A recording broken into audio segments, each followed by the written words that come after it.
Guys, Basketballer here. We are now in the seventh game of this March 16, 2022 NBA Game Day. This is Chicago Bulls with a record of 41 and 27, visiting Utah Jazz with the record of 42 and 26. The game will be at 9 o'clock p.m. Eastern Time, so that's going to be 9 o'clock a.m. here in Manila.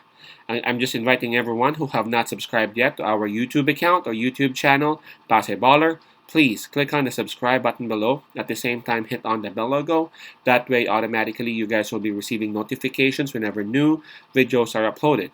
Again, I just placed on my PayPal account information and my GCash account information in the video descriptions below for those who would want to send some cash tips or cash donations for our YouTube channel. Thank you very much in advance, everyone. Right, so Chicago Bulls versus Utah Jazz. Let's take a look at the standings of these two teams. For Chicago Bulls, man, they are at number 4 in the Eastern Conference for their last 10 games. Doesn't look good.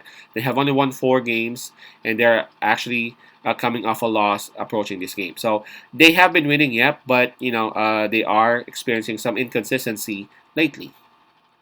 For Utah Jazz, they are at number 4. For their last 10 games, they have won 6, so that's actually good. But approaching this game, they're also coming off a loss. Right, so in this game, Utah Jazz would have the home court advantage in terms of momentum. Even though Utah Jazz is coming off a loss, I'm going to give it to them because they have won 6 out of their last 10. In terms of fatigue, well, both teams did not have any game yesterday, and they had their rest day, so we can just skip that one then. So let's take a look at the injury list for both teams, starting with Chicago Bulls.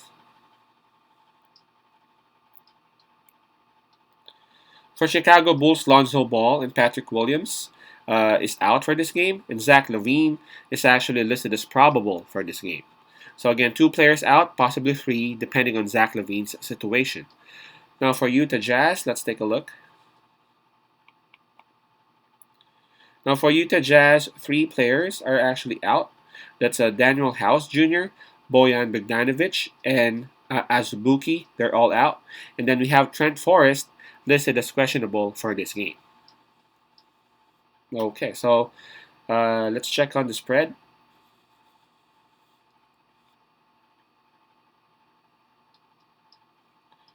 It opened up with -6 for Utah Jazz, the home team, but as we speak, it is now at -5.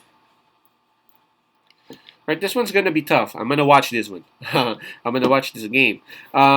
Utah Jazz, they are at home, and if you can take a look at it, they may have a slight advantage. If you take a look at their form, they have won 6 out of their last 10, as compared to Chicago, who's actually having some sort of inconsistency, right?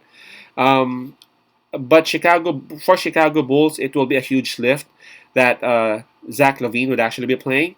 He is tagged probable, so even though it's not yet confirmed that he will be balling, normally if a player is tagged probable, that player would actually be available come game time. So, but of course, we just need to keep an eye on that particular update. All right. Also, Chicago Bulls. We all know that Caruso is back, and of course they got their big who can actually try to help on minimizing the damage that Rudy Gobert can do. This one's gonna be tough, man. This one's gonna be tough. I think Utah Jazz might actually uh, go home with a win, especially they are at home and they have some sort of an advantage in terms of their form. But I don't know. I'm still leaning towards Chicago Bulls because of Zach LaVine's possible availability. At the same time, I think if ever Utah Jazz will win, I don't think it will be a blowout or something, man. So I'm gonna pick Chicago Bulls, and I'm gonna pick that plus 5.5 down there. I think Chicago Bulls should be able to cover that 5.5 spread. So my pick would be Chicago Bulls plus 5.5. Bulls plus 5.5. Peace out, pass I love, and God bless.